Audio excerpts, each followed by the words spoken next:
Então vamos, amigos, elevar os nossos pensamentos ao alto, buscando nos sintonizarmos com as bênçãos que nos caem do alto, nos sintonizarmos com estas energias de amor, de carinho que nos envolvem nestes momentos, com a presença querida e carinhosa dos nossos benfeitores.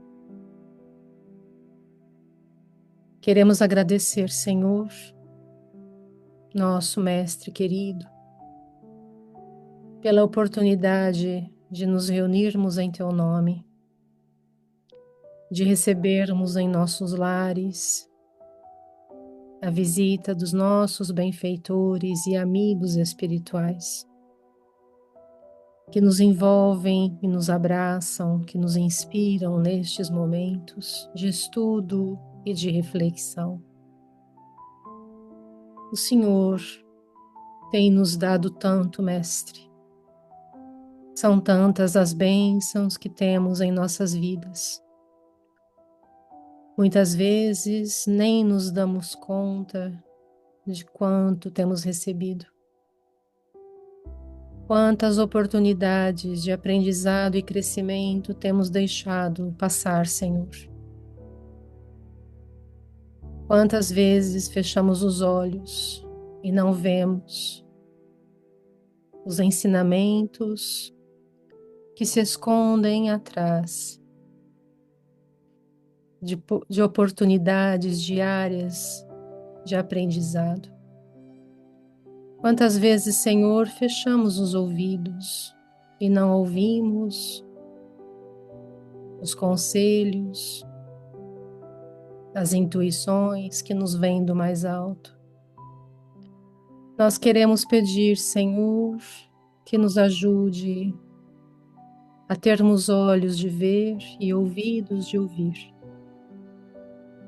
para cada oportunidade que o Senhor nos oferece. Temos consciência, Senhor, de que estamos no caminho do aprendizado e do crescimento espiritual. E que cada dia neste mundo é uma bênção sagrada, que precisamos aprender a aproveitar. Abençoe, Senhor, o estudo desta noite, que estes ensinamentos possam nos auxiliar a nos transformarmos verdadeiramente, que cada dia possamos nos tornarmos melhores do que fomos ontem, porque este é o objetivo, Senhor, de crescimento e aprendizado. Fica conosco, nos guarde e nos abençoe sempre, Mestre. Que assim seja.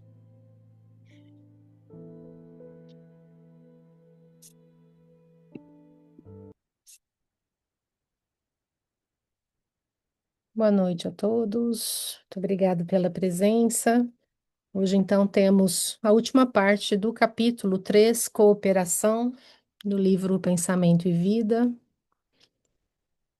Vamos lá, Quarta parte. quarta parte. Muito bom. Então, estamos caminhando. Só tirar aqui. Bom, eu enviei nessa semana o PDF e nós temos. Emmanuel ele fala, né, que a vontade ela precisa do auxílio, né, de alguns elementos que são essenciais para o exercício da nossa vontade. E entre estes, ele chama, né, de auxiliares da vontade, que são, né, esses conselheiros, como ele diz, e assim como o administrador de um serviço reclama a ajuda de assessores corretos, a vontade não prescindirá da ponderação e da lógica. conselheiros respeitáveis na chefia das decisões.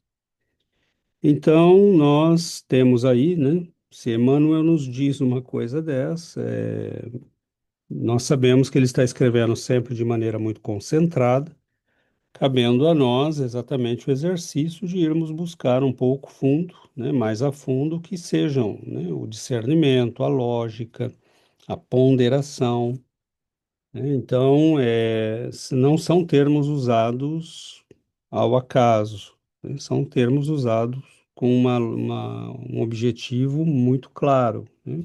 Muito preciso. Então, a ponderação, ela significa pesar com equilíbrio, né? Vem de pondus, peso em latim. É o ato de avaliar com serenidade, sem impulso nem precipitação. Implica sabedoria prática, paciência, senso de proporção, virtudes que unem razão e emoção. Bom, nós nem sempre sabemos a definição de todas essas coisas.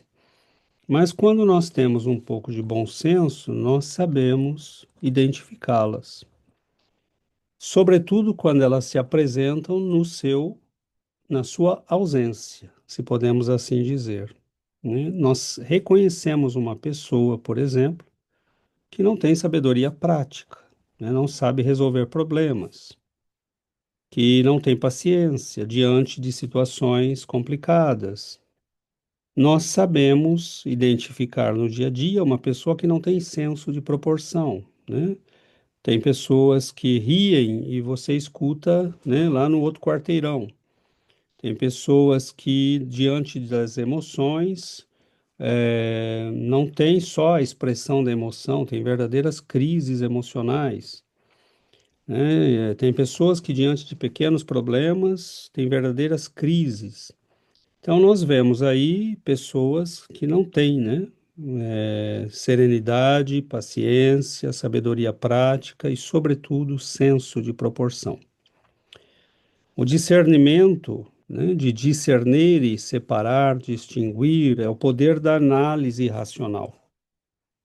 Ou seja, identificar o que é verdadeiro, né, do que é ilusório, o que é essencial numa situação, né? Então, ele tem uma natureza mais intelectual, mais ligada ao juízo, né, e à clareza mental. Estabelecer o juízo de alguma coisa é estabelecer a verdade desta coisa, né? É isso que quer dizer, né, juízo e clareza mental. Então, a ponderação, ela está ligada ao equilíbrio moral, à prudência, à empatia, e a lógica está ligada à clareza racional, à coerência intelectual. E a vontade, como chefe, ela precisa dos dois, né? A ponderação para ela não agir impulsivamente, nem de modo que seja muito nem menos, e a lógica para ela não se perder em contradições, né? Então, se você toma uma mentira por verdade, ou afirma uma coisa e o seu oposto, você está em contradição, né? Então, quando nós falamos em lógica e discernimento, para Emmanuel, né, não é apenas técnica, né, é princípio de coerência. É usar o juízo para bem viver, né? Quando Emmanuel fala que a vontade não prescindirá da ponderação e da lógica, conselheiros respeitáveis na chefia das decisões, ele não está se referindo à lógica formal, matemática ou aristotélica apenas, embora também possa estar se referindo a isso, mas à capacidade de pensar de maneira coerente, de maneira estruturada, de raciocinar com clareza e com método. Hoje, isso é o que nós chamamos no mundo da ciência de lógica informal. Portanto, lógica aqui significa raciocínio claro, relação ordenada entre ideias, coerência interna entre meios e fins. Então, a noção de lógica que Emmanuel está usando não é a lógica matemática, né? necessariamente. E aqui nós temos alguns extratos, né, que eu extraí, né, esse Pensar com Clareza, eu que dei o título, mas é extraído de um livro que foi escrito em 1670, 80, não lembro mais a data, mesmo antes, 56, me parece, e que é a arte de pensar, né, ou conhecida como a lógica de Port Royal, Port Royal, em francês, né, porque são autores franceses, e eles nos dizem: não há nada de mais estimável do que o bom senso e a justeza do espírito no discernimento entre o verdadeiro e o falso. Todas as outras qualidades do espírito têm usos limitados, mas a exatidão da razão é geralmente útil em todas as partes e em todos os usos da vida. Não é somente nas ciências que é difícil distinguir a verdade do erro, mas também na maior parte dos assuntos de que os homens falam e dos negócios que tratam.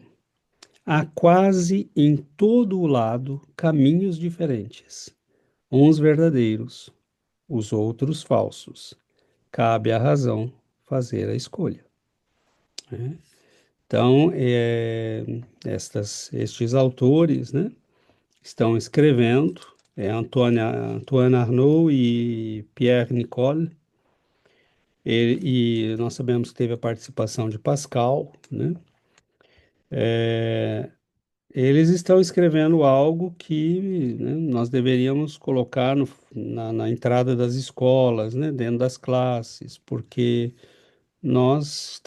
vocês vão ver, né, que se a gente conseguir estudar como tem que estudar isso hoje, nós estamos confundindo as coisas. Então, aqui, né, no conhecimento versus sabedoria, e esta é uma das coisas que nós estamos confundindo. Assim, a primeira preocupação que deveríamos ter seria a de formar o juízo, ou seja, a capacidade de estabelecer o que é verdade e o que não é, e de o tornar tão exato quanto possível. E é para isso que deveria tender a maior parte dos nossos estudos. Servimo-nos da razão como de um instrumento para adquirir as ciências. Porém, deveríamos servir-nos antes das ciências como de um instrumento para aperfeiçoar a nossa razão, por ser a justeza do espírito infinitamente mais considerável do que todos os conhecimentos especulativos, aos quais podemos chegar por meio das ciências mais verdadeiras e mais sólidas. Então, o que ele está dizendo aqui, isso aqui foi dito no século XVII, né? Nós temos confundido conhecimento com sabedoria. Isso pode parecer uma coisa bobinha, mas não é. Porque hoje nós começamos, né, a acreditar que a ciência é sábia, enquanto que a ciência é acúmulo de conhecimento. Tem pessoas que trabalham com lógica matemática e ciência o dia inteiro e são verdadeiras catástrofes na vida de todo dia. Não são capazes de escolher, não são capazes de decidir, não são capazes de resolver conflitos, não são capazes de ajustar a vida às situações, né? E são gênios da matemática e da lógica e da ciência. Então, não é a mesma coisa, né? O que os autores desse livro está dizendo é: nós podemos usar a ciência para melhorar a nossa razão, mas não a nossa razão para mergulhar na ciência, porque ela vai produzir um conhecimento que não é justeza de raciocínio, não é capacidade de julgamento, né? A ciência é um acúmulo de conhecimentos que muda com o tempo, segundo os nossos métodos. Então, ele está dizendo: usemos a ciência para melhorar a nossa capacidade de pensar, de refletir, de analisar as coisas. Por exemplo, a ciência, ela nos dá metodologia, mas essa metodologia é aplicada a um contexto limitado, né? Por exemplo, a ciência nunca será uma visão global de tudo, porque ela é sempre um recorte. A química, por exemplo, é um recorte da natureza, de um aspecto da natureza. A biologia é um outro recorte. A zoologia, um outro recorte dentro da biologia. Então, nenhuma dessas ciências pode nos dar a capacidade de sermos sábios, se nós acreditarmos que aprendendo essas ciências seremos sábios, né? Então, eu posso usar essas ciências para melhorar a minha capacidade de raciocínio, mas não a minha capacidade de raciocínio para mergulhar nessas ciências como se elas fossem um objetivo, né, da vida. Então, isso foi dito no século XVII, né, 1600 e pouco. Então, nós temos pessoas que já estão lúcidas, né, com relação a isso há muito tempo, sabendo o que é importante e o que não é. Então ele nos diz aqui, né, a ousadia dos ignorantes. Esse cuidado, o título é meu, né, não foi ele, não são eles que colocam. Esse cuidado e esse estudo são tão necessários que é estranho ser uma tão rara qualidade.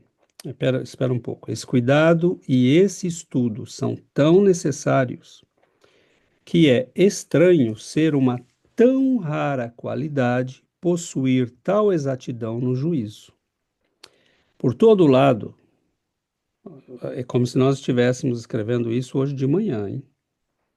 Por todo lado, encontramos espíritos falsos, que não têm qualquer discernimento da verdade, que tomam todas as coisas pelo mau ângulo, que se contentam com as piores razões, e pior, e querem impingi-las aos outros, que se deixam levar pelas mais ínfimas aparências, que estão sempre em excesso e nos extremos, e que não têm garras para se segurarem firmemente às verdades que conhecem, pois é mais o acaso que a elas os prende do que uma sólida luz.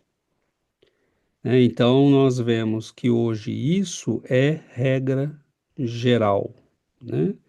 Então, por exemplo,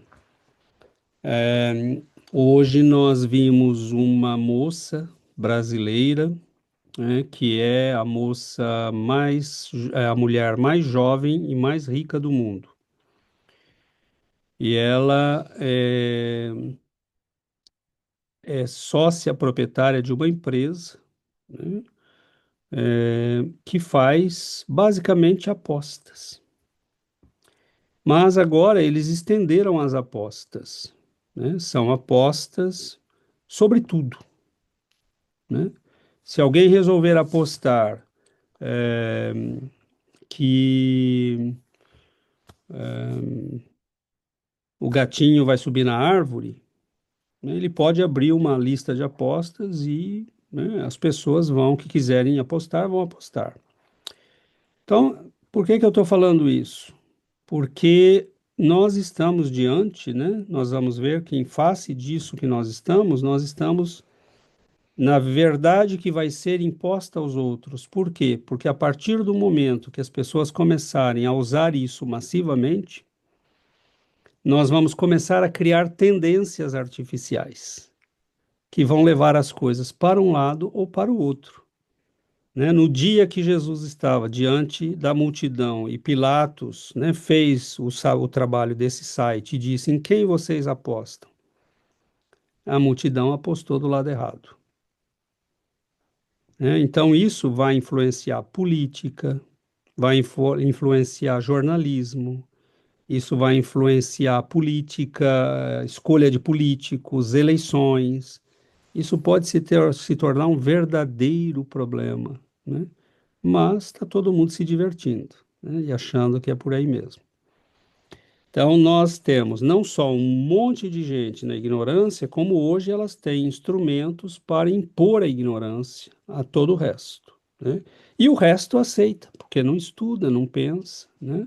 Então, vai aderindo. E aí nos diz ele, né, no Nada Sei, a vaidade e a presunção contribuem ainda bastante para este defeito.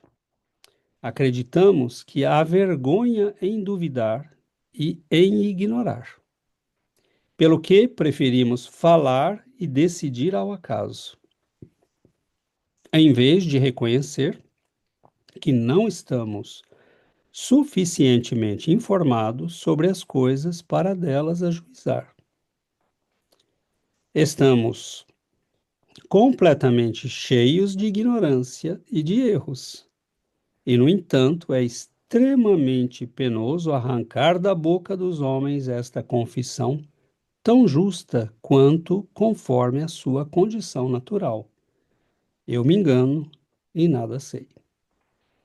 Então, quando ele diz, né, decidir ao acaso, em vez de reconhecer que não estamos suficientemente informados sobre as coisas para delas ajuizar, eu insisto nas palestras, né? Eu sempre pergunto quantos livros você leu sobre o assunto para estar dando opinião. Lógico que nós temos direito a dar uma opinião, mas nós devemos dizer, olha, isto é só uma opinião, né? Eu não tenho ideia de como funciona isso. O meu sentimento, a minha percepção, mas eu posso estar completamente errado, né? Porque eu nunca li nada, eu nunca estudei nada, eu não sei nada disso, né? Mas raramente nós fazemos isso, né? Então, nós vemos, né, que isso está sendo dito, né, já faz tempo e corrobora o que Emmanuel está nos dizendo, né? Então, nos dizem eles, há outros, pelo contrário, que tendo luz suficiente para saber que há uma quantidade de coisas obscuras e incertas, as pessoas que estão nas universidades, nas ciências, né, na mídia de alto nível, eles devem saber, né, que a vida tem uma série de coisas que são ainda obscuras e incertas. E querendo, mediante uma outra espécie de vaidade, testemunhar que não se deixam levar pela crendice popular, se vangloriam, afirmando que nada há que seja certo. Tudo é relativo, né? Isso hoje no nosso tempo é a moda. Desonerando-se assim do esforço de as examinar. E com este mau princípio põe em dúvidas as verdades mais constantes e até a própria religião. Isso já no século XVII. Hoje está cheio de gente, né, que não quer, sobretudo nas universidades e nos países do norte do planeta, que não querem nem começar a discussão, porque não, já está sacramentado que a igreja é mauzinha, né, a ciência é boa, a ciência é a verdade, e nós acreditamos na ciência, né? Então, não se dá um trabalho de examinar, não se dá um trabalho de avaliar, de ler, né? E de opor razões sólidas àquilo que estão lendo. Não, é simplesmente eu não quero. É uma baita vaidade, né? Ele está nos dizendo, e também uma baita ignorância, né? Então, nós vemos que estes escritos, me parecem, que falam muito bem, explicam muito bem o que Emmanuel entende por, né, pensar corretamente, né? Então, mas além disso, né, nós podemos falar que raramente nós analisamos, né, os princípios da lógica clássica, por exemplo. Não vamos ter tempo, obviamente, para isso, né, hoje, e lanço aqui só para que fique para o futuro aí, para a gente talvez voltar um dia, né?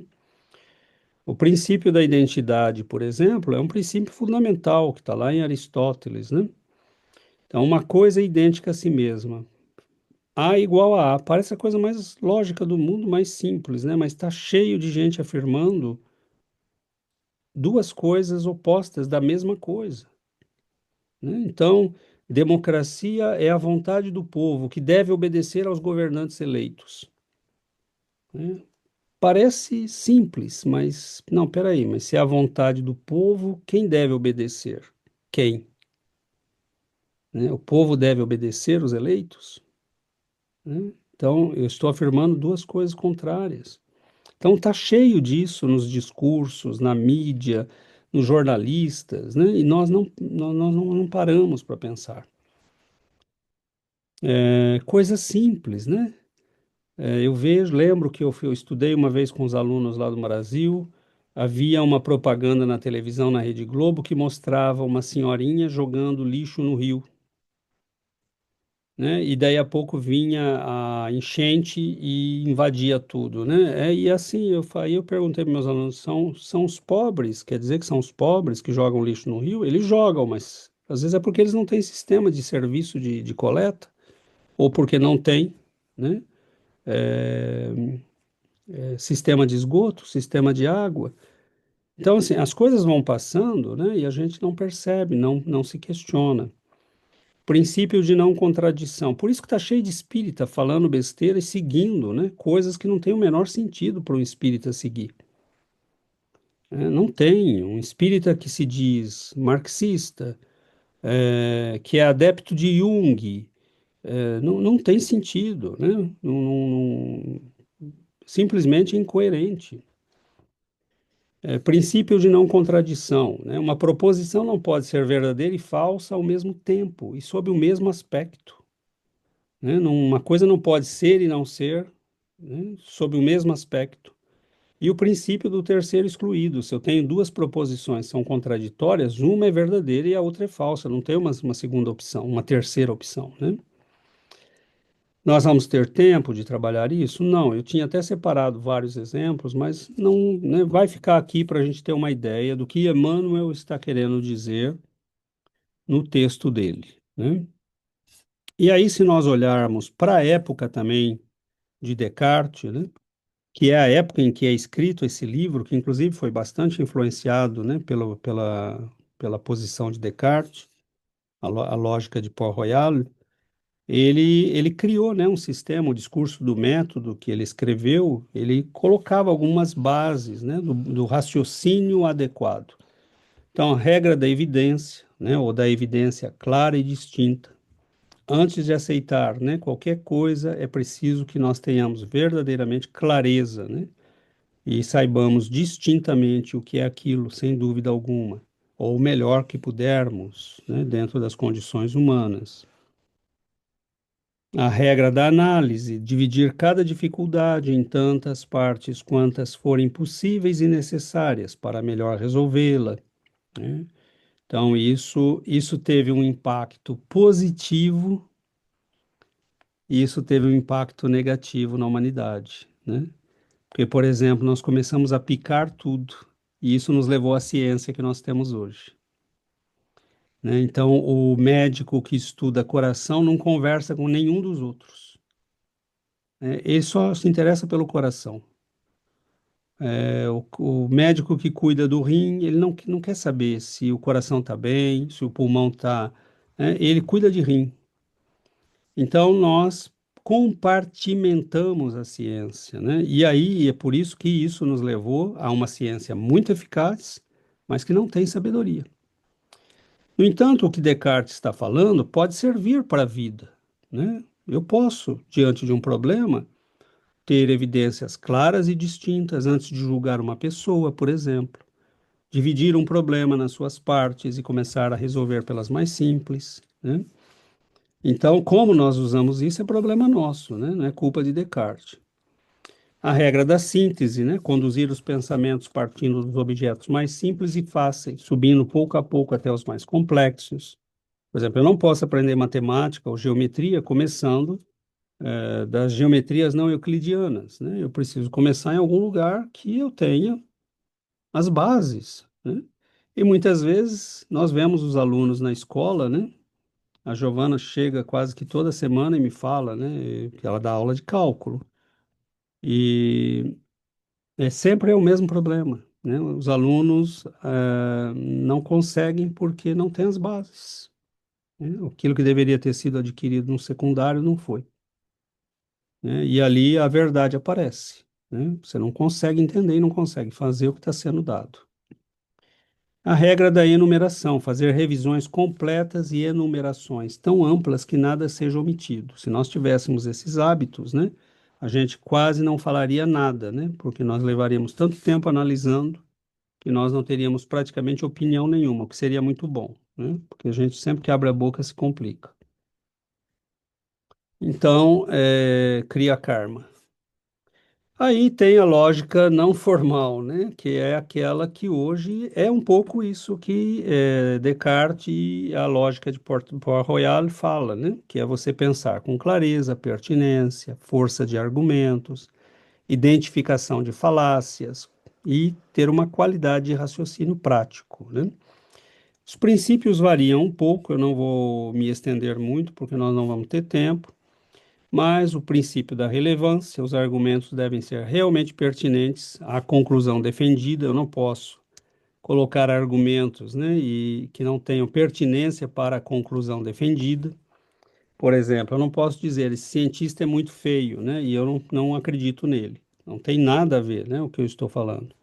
Então, eu estou usando a falácia, né, ad hominem. Eu estou agredindo a pessoa, né, o mensageiro, e não questionando a mensagem.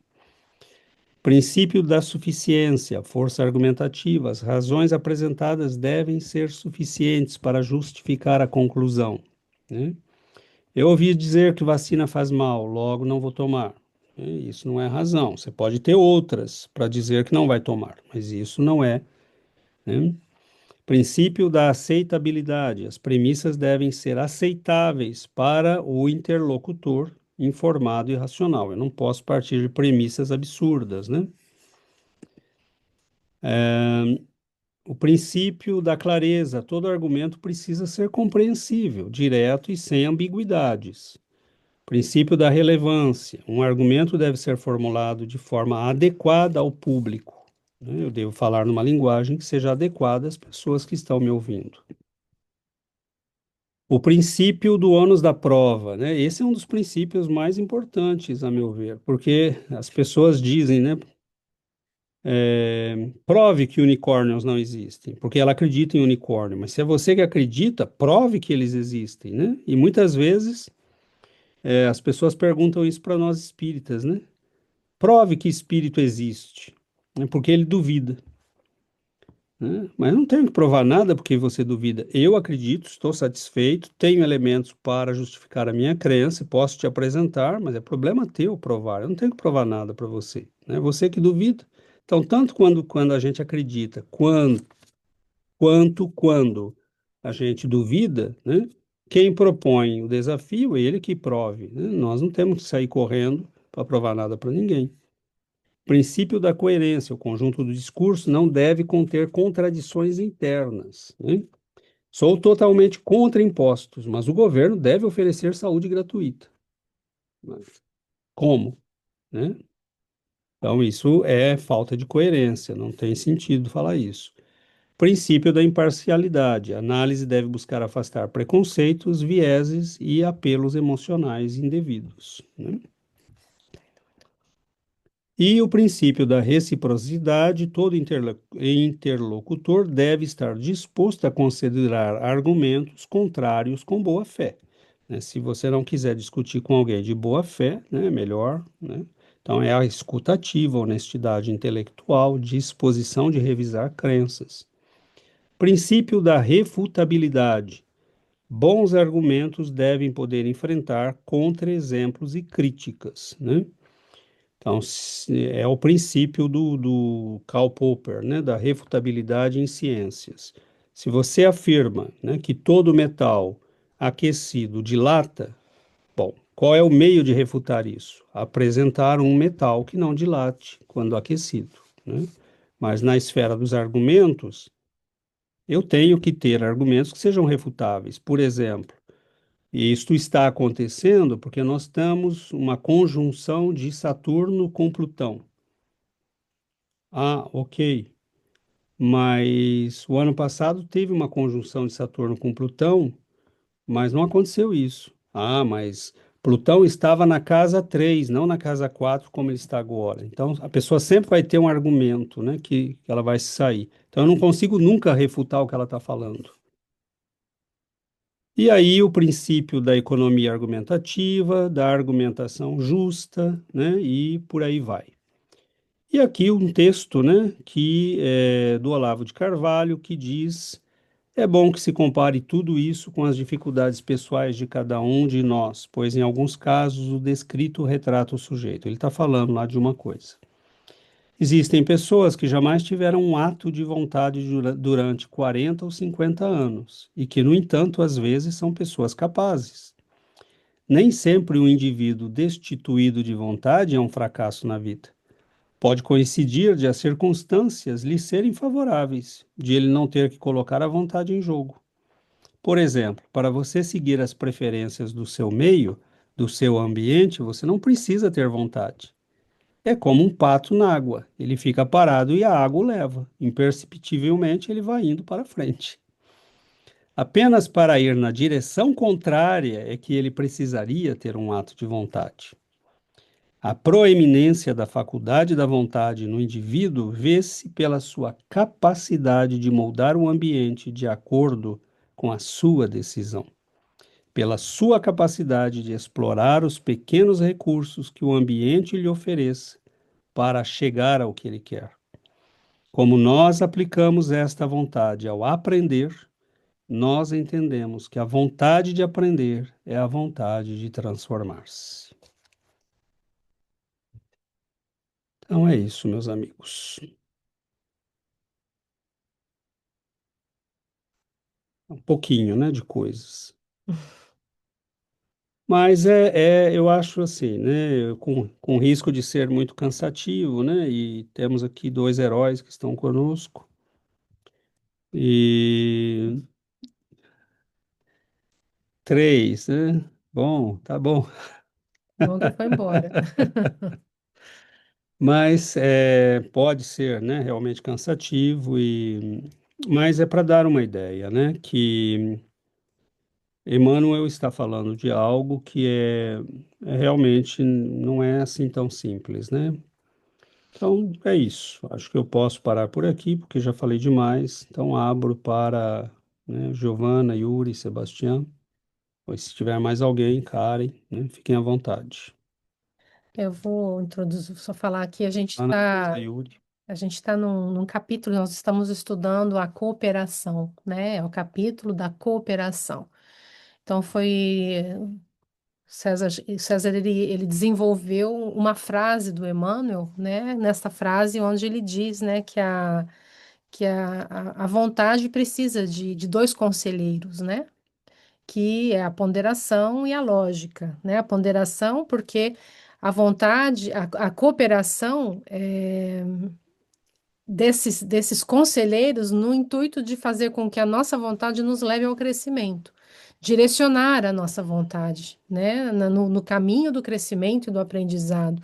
Porque quando a gente tem a- só a vontade desgovernada, a gente pode sair do caminho. Agora, a ponderação, ela vai dar, né, como ele diz no texto, a ponderação impede ações impulsivas. Então, a vontade, ela, né, quando a gente adquire a ponderação, a vontade, ela tem o efeito, né, de evitar, né, ações impulsivas. E a lógica, né, nos ajuda a analisar e a decidir com clareza. Agora, são duas coisas a serem desenvolvidas, porque nós podemos ter uma vontade desgovernada, e isso pode, como ele, o texto do Olavo de Carvalho, né, disse aí no fim, é, pode nos servir para nada a vontade, porque a gente pode passar uma vida inteira usando a vontade do jeito errado, né? Não, Então, ou não usando a vontade. Então, nós estamos falando de cooperação. E esses dois elementos vão cooperar para que a nossa vontade seja bem aplicada no nosso crescimento, né? No nosso desenvolvimento espiritual. Então, agora, discernimento, né? Às vezes a gente a gente analisa um pouco as pessoas que estão mais próximas da gente, às vezes a gente fala, poxa vida, né? Que falta de bom senso. A pessoa agiu com falta de bom senso, né? Completamente assim, fora do que a gente faria, né? Às vezes a gente as pessoas nós somos todos diferentes uns dos outros. Nós já desenvolvemos Alguns de nós já desenvolvemos outros desenvolveram mais do que nós o discernimento, o bom senso, porque aí eu fiquei pensando, até falei com o César hoje, né? Como é que a gente faz para desenvolver o bom senso, né? Porque é uma força a ser desenvolvida.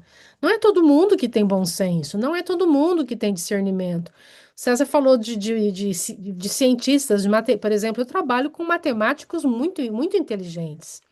Eu tenho no meu departamento colegas de trabalho que são excelentes professoras de matemática, mas estão muito longe de conhecer espiritualidade, de compreenderem, de voltarem, né, o raciocínio, né, a lógica para a compreensão do que a vida espiritual, do que é realmente, né, com o objetivo da nossa vida nesse mundo, eles estão muito longe disso. Então, aí existe uma inteligência, né, uma lógica de um raciocínio nessas pessoas, mas estão, né, não desenvolveram ainda o senso, né, da realidade da vida, né? E, e a gente pode ver muitos exemplos, né, de falta de bom senso, de falta de discernimento. Acho que as pessoas têm uma dificuldade muito grande de observação, porque eu acho que uma forma de desenvolver isso é a observação dos outros. A gente analisar como que os outros reagem diante de uma situação, analisar como alguém age, né, diante de uma dificuldade ou diante de uma situação em grupo. Eu tenho uma colega que ela não olha ninguém, ela faz sempre do jeito que ela quer e não observa o jeito de trabalhar de ninguém mais. E isso há anos ela não observa ou ela não quer observar. Então, acho que é importante, né, quando a gente quer crescer, quando a gente quer aprender, é importante olhar para o outro, é importante olhar para o que o outro está fazendo, analisar a forma do outro agir, analisar como o outro pensa e comparar com o que como a gente age com o que a gente pensa. Porque as experiências, cada um tem as suas, né? São as experiências que cada um vive são diferentes.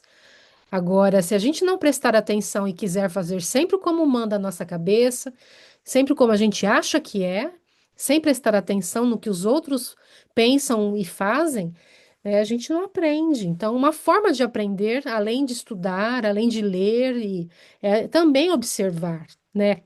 E isso às vezes causa. Uma criança, ela aprende vendo os pais, observando, né?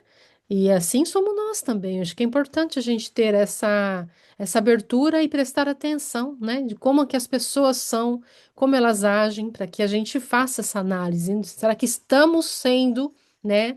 Estamos tendo bom senso diante das coisas? Estamos agindo com discernimento?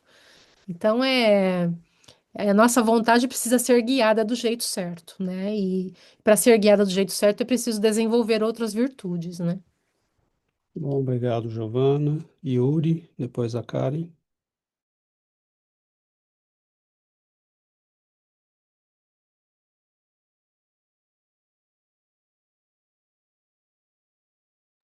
Está conseguindo Acho que desbloquear? você tá Ah, fechado. tá fechado? Nossa, será que eu fechei, hein? Acho que eu tinha bloqueado aqui. Acho que Pode agora abrir. dá certo. Agora sim, isso. E a última frase que falou a Gi é isso, desenvolver outras virtudes, porque eu também fiz essa reflexão, porque assim, a gente, se a ponderação, mas para chegar à ponderação, precisa de muitas coisas, não? Eu estava pensando como essa ponderação é como, é um processo, e a ponderação a cuma, não sei se fala assim, não? Como a cumbre, nós decimos O- cumbre. ¿Cómo fala en portugués, César? Perdón. É o, é Cume, o, cume, o Cume. cume. cume. Isso. Ajá, isso. Somê, né? Sí, isso. Então, chegar a esse ponto precisa de muita coisa, não? Porque o que eu entendi é que a ponderação é como esse é um processo reflexivo antes de fazer ação, antes de passar a ação, não? Mas para llegar allí, estaba pensando así como, cómo es necesario o autodominio, sabe? O autocontrole, autodomínio, porque assim, diante de uma situação, a gente atua por impulso, não? Atua assim como de forma automática. Então, não deixamos esse tempo de reflexão. Então, chegar ali precisa de isso, do autocontrole. Eu acho que isso é uma das virtudes necessárias. Em, não, você falou também assim um pouco como da humildade intelectual, não? Nesse de Port Royal, não? Como reconhecer o nosso limite de nosso conhecimento e estar abertos, não? A novas informações. E você falou na sua palestra, estamos tão cheios que não damos esse espaço para essas novas coisas, para chegar à ponderação. Paciência, você fala de paciência, mencionou empatia, ¿ah? Levar implica assim pensar no impacto que tem nossas ações sobre os outros e não é fácil, não é, eu não sei, chegar ali precisa de muita paciência, de ser empático, de ser imparcial, porque a gente tem as nossas perspectivas, nossos medos, nossas coisas e assim, não? Integridade, eu escrevo integridade como essa coerência entre os nossos valores, a educação que a gente recebe e também o autoconhecimento, porque se não conhecemos as nossas tendências, como podemos chegar a isso tão importante? Então, assim, agora entendo por que você tomou tanto tempo para explicar essa parte, porque realmente se a gente quer caminhar, crescer, precisamos absolutamente dessa virtude. E o discernimento, como a gente falou, é o mesmo processo, um processo de passar por várias etapas para chegar hasta aí. Então, é isso que eu notei por isso. E, bom, vou passar para a Karen, posso voltar depois, mas tem outras. Perfeito, Yuri. Com certeza vamos voltar a vários aspectos, né, disso que você falou. Karen? Hola, buenas noches. Yo tengo mi cámara apagada porque mi gatita se sube al árbol y tengo una batalla con ella, lo siento. Pero estoy escuchando todo y la verdad me pareció súper, súper interesante todos los puntos. Gracias por toda la explicación tan amplia porque sí es algo muy, muy interesante y sobre todo difícil, ¿no? Como dice Yuri, yo iba viendo los puntos, iba intentando analizar y yo misma me hacía cuestionamientos. Y yo decía, ok, el sentido común puede venir de tu experiencia, ¿no? Conforme vas ganando experiencia en la vida, tiene sentido común. Pero yo misma me contestaba, no, porque conozco gente que ha vivido muchas cosas y no tienen sentido común, ¿no? Entonces, no sé de dónde viene eso y pensaba, bueno, depende mucho de la madurez moral y espiritual también porque conozco personas muy inteligentes, con mucha lógica, matemática, no sé, yo diría mucho sentido común, pero en realidad no tienen esto de pensar en los demás, no tienen esto de discernir muchas veces cuando algo es bueno y algo es malo, porque piensan con lógica, más no piensan en cómo puede afectar a los demás, ¿no? Entonces, también pensaba en una de las teorías o leyes que mencionó, la de el querer comprobar, ¿no? Estas personas que dicen, ah, pruébalo, prueba que existe, prueba esto. Y me vino a la mente alguien muy cercano a mí que tenemos siempre este debate como a ver, prueba que existe. Y digo, pues es que si no quieres creer, está bien. Lo que decía Yuri, ¿no? Cómo llenar algo que ya está lleno de ideas, que ya está lleno de pensamientos. Entonces es bastante, bastante complicado. Ayer estuve en una reunión con algunos conocidos, familiares, y fue muy difícil para mí estar ahí porque hablaban cosas que yo no podía creer que hablaran, ¿no? Como entre broma o comentarios que yo decía, yo ni de broma podría decir algo así. ¿Cómo pueden decirlo, no? ¿Dónde está el sentido común totalmente? Y una persona hizo un comentario es que es muy difícil acoplarse a nosotros, o no cualquiera se acopla. Y yo dije, gracias a Dios, yo no me acoplo a ustedes, porque es muy difícil entrar en esa energía, como, no quiero como dar muchos detalles, pero prácticamente se burlaban un poco de la muerte de alguien, ¿no? Entonces yo solo estaba sentada así, callada, y yo estaba orando por esa persona, ¿no? Que está pasando situaciones de salud. Y yo decía, no tienen ni idea de lo que pasa, ¿no? No tienen ni idea. Y también dije, bueno, pues no les ha llegado ese momento de entender, ¿no? Está bien. También pensaba en este tema como depende mucho de la madurez espiritual, depende mucho cuando uno vive cosas o ve más allá de lo que vivimos normalmente, la perspectiva cambia por completo. Pero cuando vivimos totalmente arraigado al mundo material y a lo que nos dice las redes sociales, la media, la tele, es muy difícil ver más allá, ¿no? Entonces, bueno, como dice Yuri, seguiré mi comentario más adelante. Gracias. Perfeito, obrigado, Karen. Sim, vamos voltar a alguns pontos aí que eu acho que tem algumas coisas que a gente precisa explorar um pouco mais. Sebastião? Sí, eu também gostei muito da apresentação.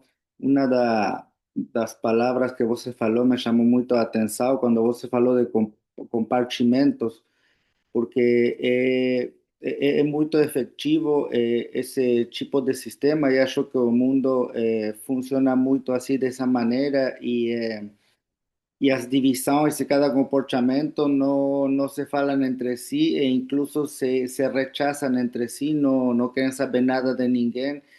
E acho que para mim o que o espiritismo me trouxe de muito valioso é que como que junta todo junto, é que te abre a perspectiva e te abre os olhos para juntar todo. E por isso acho que tem muito sentido. Eh, Lamentablemente por eso a ciencia y a religión nunca caminaron juntas, eh, mas está chegando e é isso, acho que o Espiritismo nos traz essa tecnologia, essa sabedoria incrível que nos abre os olhos e nos faz ver todas as partes, não?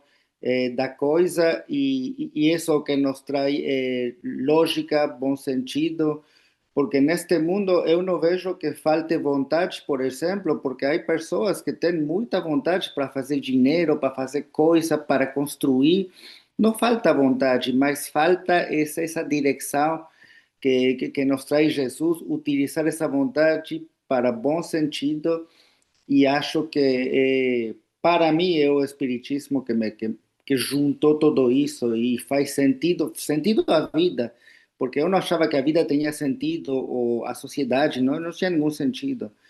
Então, é isso. Obrigado. É muito bom, Sebastião, essa lembrança que você traz, né? Porque a doutrina espírita é exatamente isso, né? Acho que é o aspecto que mais me impressionou no início e me impressiona até hoje, em grande parte, né? É o quão a doutrina é lógica, né? O quanto ela nos dá um sistema de compreensão da vida que é muito claro, muito lógico, muito sólido, né? E isso nos dá, se nós tivermos um pouco de esforço, de bom senso, né, e trabalharmos o nosso discernimento, porque você pode ser espírita, né, e não ter discernimento. A pessoa tem aquele feeling, né, aquela intuição de que, isso é bom, mas ela não sabe aplicar, porque ela não sabe usar a razão, né? Então, são capacidades que nós temos que desenvolver, né? E vocês tocaram em alguns aspectos, né? A Karen falou, e a Yuri identificou a vontade, a Giovana falou também um pouco disso. o problema, né, que tem para o uso disso, né, como chegar à ponderação, como chegar ao discernimento. E a Karen falou das experiências que vão, as pessoas que vão vivendo, né, com experiências, e ela própria disse, mas tem pessoas muito experientes, muito velhas já, que viveram muito, e não quer dizer necessariamente que tem, não tem agora, né? Então é esse o drama da nossa, é a beleza e o drama da nossa existência. Porque a pessoa vai chegar no plano espiritual e às vezes lá ela vai dizer, poxa, não é que, né, a Karen tinha razão, e, mas é porque uma vida para nós é uma vida, mas no cômputo divino é um dia, né? É um dia. Uma encarnação inteira de 90 anos, 100 anos, é um dia no cômputo das encarnações todas que nós temos e da eternidade. E como eu achei interessante, até comentei com a Giovana na hora que a Yuri estava falando, porque nós discutimos isso, né? Como é que nós desenvolvemos ponderação e discernimento? Vivendo, né? Se a pessoa for esperta, ela começa a observar. Mas para chegar nesse ponto de já observar, já é um avanço. Então, nós acompanhamos o caso, né, de uma família que tem dois jovens que estão muito desorientados, né, não tem ponderação. Eu quero comprar um carro. Vai e compra um carro. Eu quero vender isso aqui. Vai e vende. Eu quero fazer tal coisa. Vai. Nunca pensam, nunca refletem, nunca vão fazendo aquilo que dá na cabeça. E o que vai acontecer com o tempo? Hoje não tem problema eu usar droga, né? Eu sou jovem, sou forte, nada vai me acontecer. Mas lá para os 30 anos a pessoa pode ter um problema grave de pulmão. Entendeu? Então, o que é que vai fazer a pessoa parar e pensar? É a vida, a experiência, né? É muitas vezes passar por situações que vão trazer de volta as consequências. Em algum ponto você vai ter que abrir os olhos e o ouvido e mais tarde o coração, né? Então, quem já viveu o suficiente começa a prestar atenção, né? Como a Giovana falou, você olha, né? Você vê como é que o Eurípides Barçanufo reagiu diante da doença, né? Ele ficou doente, foi vítima de uma epidemia. Como é que Chico Xavier lidou com a própria saúde? Como é que Emmanuel viveu, né, as suas encarnações? Como é que... E aí nós começamos a prestar atenção nas pessoas, nos mestres, né, porque nós queremos aprender. Agora, desenvolver ponderação, desenvolver bom senso, isso exige trabalho, Exige vontade também. exige vontade, né, exige esforço, né, Exige olhar para fora. olhar para fora. Às vezes a gente olha só para dentro da gente, de nós mesmos, né? Você tem que olhar para fora, olhar, observar os outros, Exato. né? Porque se a gente Escutar realmente, né? porque se a gente olha só para nós, estamos certos, é assim que tem que ser. Se a gente é o dono da verdade, a gente não aprende nada, porque você só acredita em você. Então você tem que olhar para fora e observar as reações. Isso também, as pessoas vão agir certo e vão agir errado, mas você vai aprender vendo a boa ação e a má ação, né? A gente está cercado de exemplos todos os dias. Agora precisa ter, né, os olhos de ver. É isso. Karen? Depois eu quero voltar um pouquinho. Sí, solo quería comentar, eso tiene mucho que ver con el orgullo, ¿no? Porque sería reconocer que estás equivocado, que tus ideas estaban equivocadas. Y me pasa justo con esta persona que mencionaba, que es como muy inteligente, mucha lógica, pero yo digo, él no reconoce porque sería reconocer, o sea, él no lo acepta porque sería reconocer que toda su vida ha tenido una idea errónea.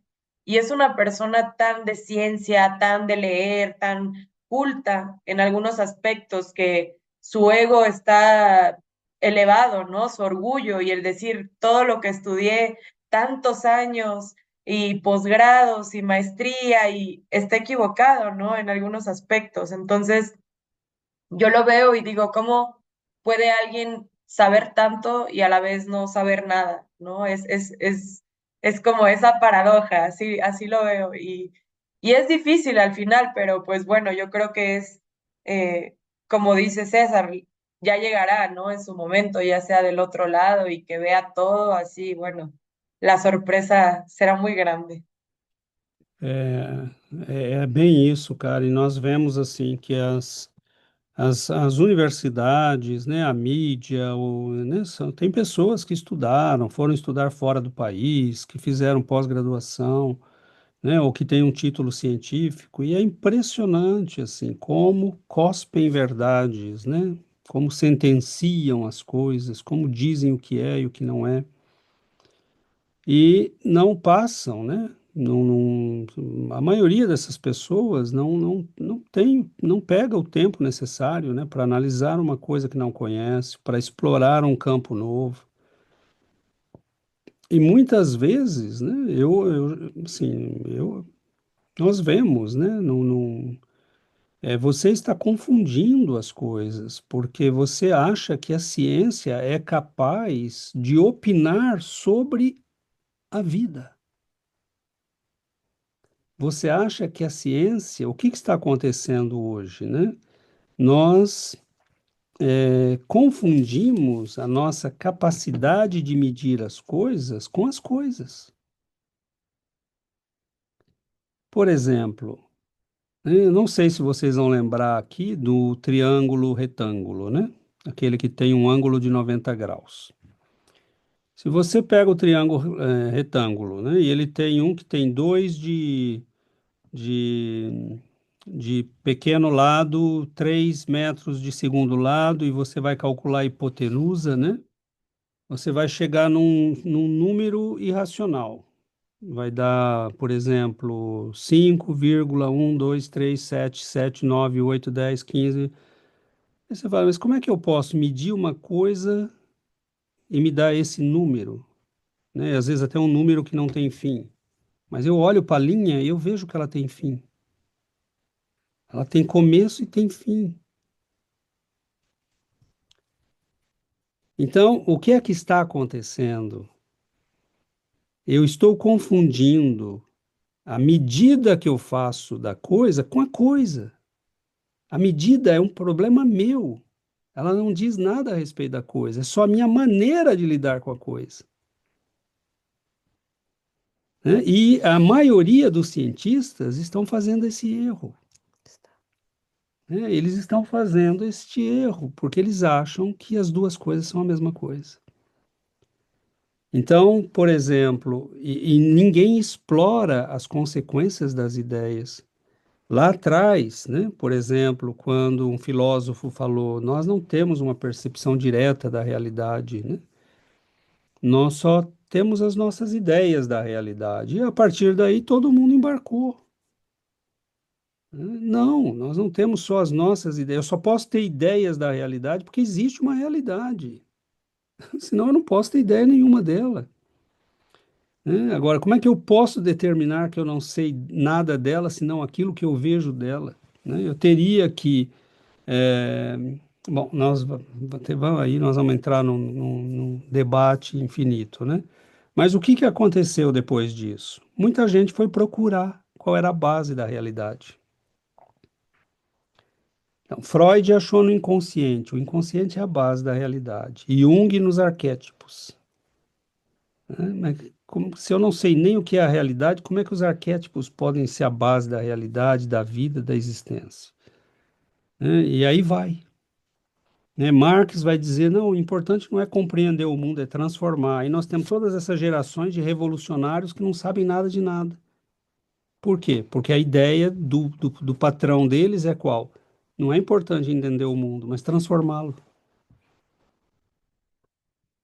Você transforma o que em que se você não sabe o que era e no que você quer transformar? Não, é importante transformar. Então, nós estamos cheios de revolucionários, né? Mas nenhum deles sabe nada. Porque não é mais importante a verdade. Porque a verdade, não é importante a verdade. Né? Então, nós estamos vivendo numa época de profunda ignorância, mas nunca tivemos tanto acesso a conhecimento. De tanta gente dando opinião nas mídias, no YouTube, no Facebook, no Instagram, mas que nunca leram um livro sobre o assunto. Então, você vê artistas achando que tem direito a dar opinião, né? Químico, o químico vem para dar uma opinião sobre, né? Mas será que ele explicou que ele tem um recorte da realidade, que ele só vai dar uma opinião com base naquele recorte, né? Não, né? Ele vai porque ele é cientista. Então é complicado, né? A gente está confundindo conhecimento com sabedoria, capacidade de medir com a realidade, né? Nós estamos fazendo um monte de confusões e nunca paramos para pensar. Oi, Yuri. Primeiro Giovana, depois eu vou. Eu queria voltar àquilo que o Sebastião disse, né? Ele falou que existe muita gente com vontade, né?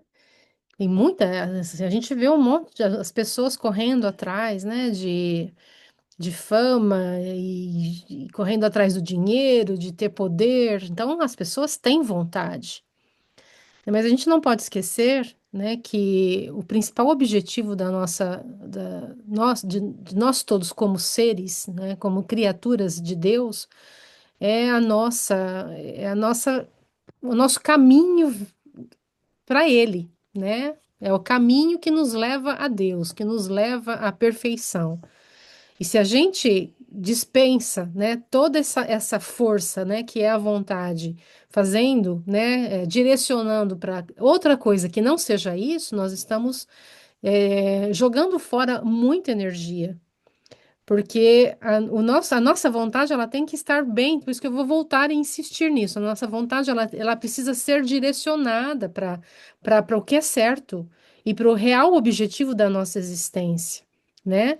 Então, essas virtudes que nós precisamos nos esforçar para desenvolver é o nosso objetivo como estudante aqui, né? Como nós estamos estudando e entendendo como as coisas são, essa é a parte filosófica do Espiritismo, né? É nos ensinando a filosofia para nos ajudar nos levar pelo caminho certo, para que a gente entenda como que é o processo do crescimento, né? Para a gente aproveitar, né, as situações e as ocasiões para que a gente desperte essa vontade e que essa vontade nos leve ao real objetivo da nossa vida.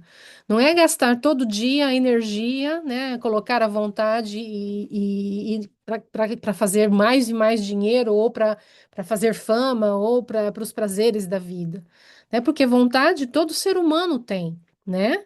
Mas se a gente não canalizar essa força, né? Por isso que esse capítulo é tão importante, porque se essas outras virtudes não cooperarem para que a vontade seja guiada, ela vai nos levar ao sofrimento e à perda, né, de décadas, às vezes, porque ela não está bem direcionada, né? Então, é, a vontade, né, nós precisamos, o nosso governo interior, ele precisa estar equilibrado, né? E a vontade, então, precisa dessa colaboração para que essas atitudes, essas forças espirituais, né, equilibrem a nossa ação no mundo. Se a gente não tiver, né? Quando a gente tem a mente, existe uma relação muito, muito, muito, muito próxima, né, desse capítulo com o primeiro capítulo, que é a nossa mente, que é o espelho da vida, né? Para onde está direcionado a nossa mente? Para isso nós seremos levados. Então, se a nossa mente estiver direcionada para Deus, né, para o real propósito da vida, nós seremos guiados para lá. Então, é virar, né, esse espelho e colocar a vontade em ação, né, para que a gente aproveite, né, as ocasiões nesse sentido. Bom, obrigado, Giovana. Yuri. Isso que você falou e que a Karen um pouco falou também sobre a incoerência, não? Porque assim, você falou, temos muita informação, mas estamos muito ignorantes, não? Eu acho que o problema, o que o texto, essa parte nos está falando, é que eh, ninguém não para pensar, não? E ninguém faz as questões. Eu me lembro quando eu trabalhava quando estava no trabalho, se ocorria um acidente de trabalho, tínhamos um método, um pouco como aí, um método. Se uma pessoa caiu no chão, por que ela caiu no chão? Porque havia água. E por que havia água? Porque o empregado não limpiou. E por que o empregado não limpiou? Assim, esses passos para chegar o problema real, não? E, e essa incoerência, o texto falou assim dessa incoerência interna também entre os meios e os fins. E isso é uma coisa tão efetiva em nós, acho, não? Porque, assim, por exemplo, eu pensava num exemplo, eu quero ser saudável, esse é o meu fim, mas não faço exercício, ou não estou comendo bem, ou estou comendo pura chatarra, ou fumo, tenho uns hábitos maus. Então, como essa incoerência que já está em nós, sabe? Que requer esse esforço que você falou, não? Então, como tudo isso para nós nos leva como a irracionalidade, nos leva a uma inconsistência, finalmente, porque a gente não tem claro esses fins, não tem claro os meios para chegar, e isso na vida de todos os dias. Estava pensando assim, eu sou incoerente? Não, eu sou incoerente em muitas coisas. Muitas. Sim, eu tenho fim, eu quero paz, mas eu me pongo nervosa com coisas sem sentido, ou eu me pongo nervosa com meu marido. Coisas assim, que na verdade eu não sei, e assim, a gente tem muito trabalho. Muito trabalho. Quando pensamos nisso, César, Giovanna, todo mundo, não para cair no desânimo, mas sim para dizer temos um longo chão para caminhar ainda, para chegar a esse processo, não? E pensava como estamos sempre como nesse piloto automático, ¿no? Porque estaba pensando, ¿por qué yo soy tan incoherente? Y como que mi cerebro así acciona fisiológicamente, ¿no? César, tem fala assim, esse sistema automático, não? Que nós temos e precisa esforço para isso, precisa pensar, parar para pensar, mas é isso, esse automático que ganha sempre sobre o racional, eu escrevi aqui. Isso, obrigada. E é isso mesmo, Yuri, exatamente. E é impressionante, né? Quantos milhares de pessoas ficam frustradas porque querem resultados, mas nunca fizeram a ação necessária para aquele resultado.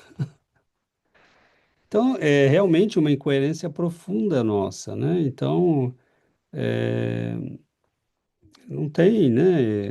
A gente, em algum ponto, tem que ligar as pontas da coerência, né? Entre ação e reação, por exemplo, né? Eu não posso ter uma reação se eu não iniciei a ação que leva àquela reação, né? Então, realmente é um imenso trabalho para que a gente tenha coerência na vida, coerência no pensamento, coerência nas nossas ações.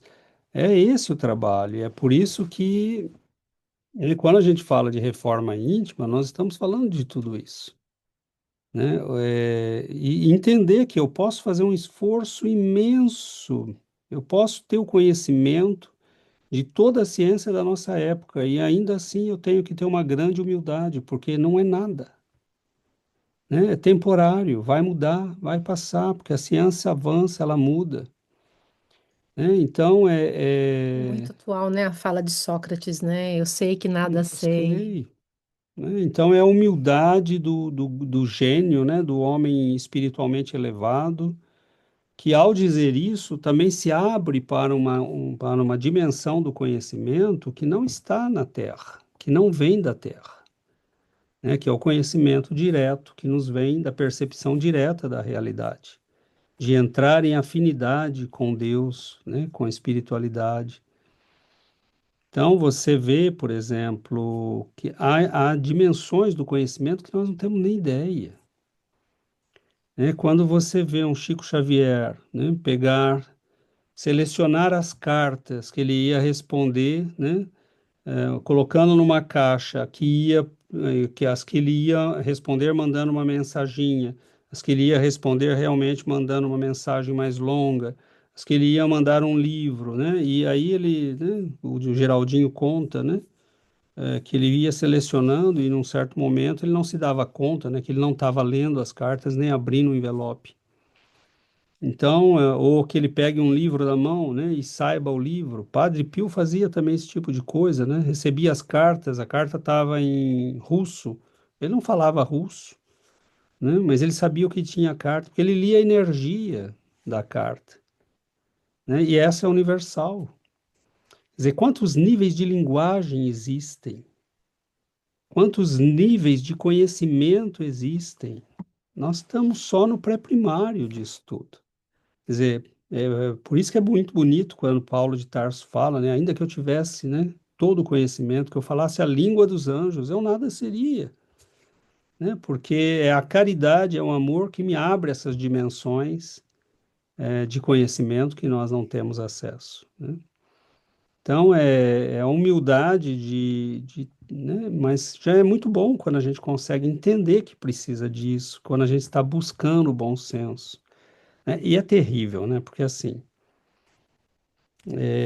não, às vezes a pessoa não tem bom senso e ela vai escutar uma coisa dessa, né, que nós estamos falando, e ela vai sair do mesmo jeito, porque ela não está aberta ainda, ela está encharcada das próprias ideias, das coisas que ela acredita, ela não precisa disso, eu já sei a verdade, Já sei né, como é que é. já sei como é que é, não precisa falar, né, e não sabe, né, então é terrível, porque é realmente um longo processo, mas reconhecer isso já é maravilhoso, né?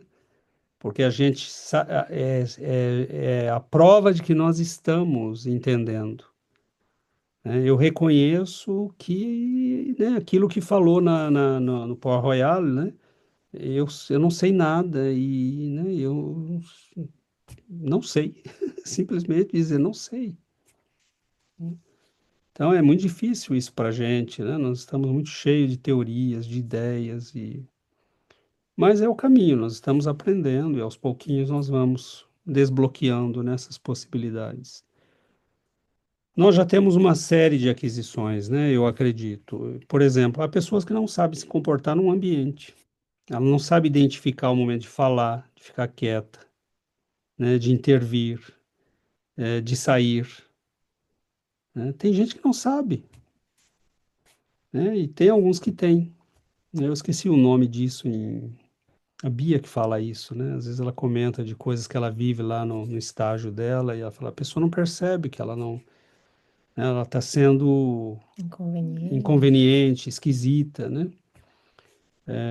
Autopercepção, né? É você ter autopercepção e percepção dos outros. Então, tudo isso são qualidades a serem desenvolvidas, né? E Tem gente que não sabe a hora de parar de falar, né? Que começa a falar e não consegue entender. não Não, para, para. e liga uma história na outra e vai te contar que o cachorrinho latiu, mas aí conta que estava passando um carro, que o carro era vermelho, que dentro do carro tinha três pessoas, que... Meu, aí você fala Cristo, né? Mas não adianta, é o tempo, né? O Eu tempo faz. conheço vários. Então, todos nós conhecemos, né? E é isso, né? A gente vai entendendo.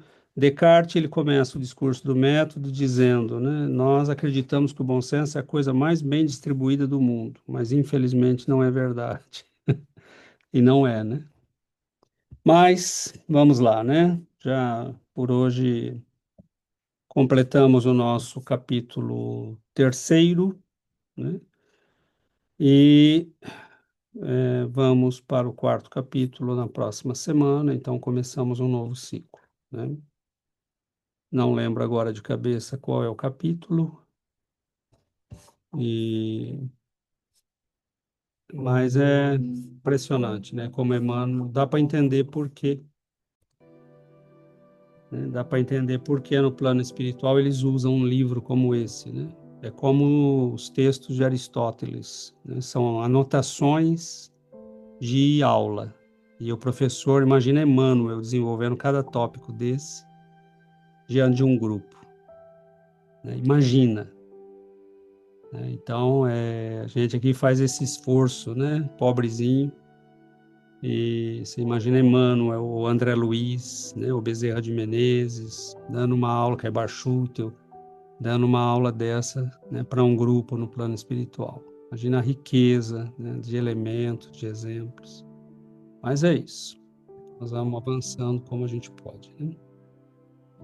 Então vamos finalizar por hoje, fazer a nossa prece e a vida segue.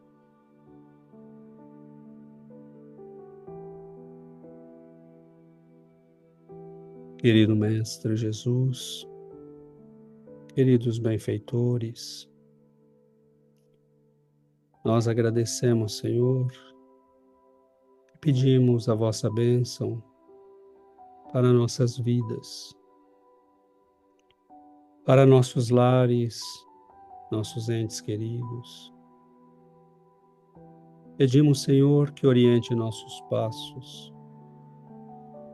que nós possamos, diante do Senhor, agirmos como o discípulo que busca sinceramente o Mestre. Que possamos, Senhor, esvaziarmos-nos de nossos conceitos e preconceitos, de nossas ideias e ilusões, pois o Mestre é aquele que transforma o coração, a alma do discípulo, é aquele que nos auxilia na preciosa alquimia da transformação. É aquele que conhece o caminho para transformar o metal inferior no ouro puro. Nós, Senhor, agradecemos ao conhecimento espírita, aos benfeitores da vida maior que nos trouxeram estas joias preciosas, que possamos aprender, que possamos valorizar e possamos proteger estes tesouros. Guarda-nos, Mestre, abençoe-nos hoje, Senhor, e para todo sempre. E assim seja, Mestre.